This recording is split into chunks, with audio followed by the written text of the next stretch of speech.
Hello ఎట్లానే అజ్ఞాసుడు దేవుడు నువ్వు అచ్చిరా కూర్చుండు మంచిగా ఉండాలి, నీకు కూడా మంచిగా ఉండాలిరా. హలో అచ్చిరా ఇప్పటికి లోపలికి నువ్వు ఎప్పుడురా? నేను ఎక్కడైనా భజనలకు పోతానే. సరే ఓకే, అట్లయితే అట్లే. బాప అనడా నువ్వు బాధపడదు. సరే నీకు వినబుద్ధి ఉంటే ఇక్కడ కూర్చుని సరే ఓకే. బాధని కాదా తన లేచిపోతుంది. సరేనే, అట్లయితే అట్లే ఓకే. నేను అప్పటి నుంచి అంటున్నా నేను అందు గురించి అవసరం ఉన్నది ఒకటి. ఇది ఏమది దేవుడు అజ్ఞాసుడు దేవుడు పనికిరాని పిల్లలు రాసింది వేరే అక్కడ వేరే ఊళ్ళలో పంపించింది మా పిల్లలు తెలుసా.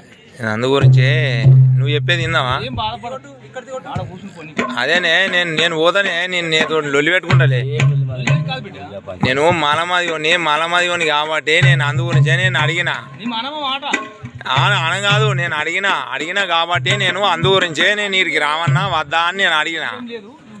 సరే సరే ఓకే ఓకే బాపు అంత ఓకే. మంచిది. సరే సంతోషం. ఇప్పుడు ఏమైందంటే ఇప్పుడు మేము లేచిపోతాం, మీరు చెయ్యి. అద్దు అట్లా వద్దు బాపు. సరే చేయండి, మీరే చేయండి. ఆడ నలుగురు నిలబడి నలుగురు అనడానికి ఇంత తెలిపి లేవు మనసులో. సరేనే సరే. మాలమాది వాళ్ళు ఎక్కడికే మాలమాది వాళ్ళు రావద్దు కదా, అంతే కదా. బయట పోయి వినాలి కదా, అంతే కదా. ఓకే సరే.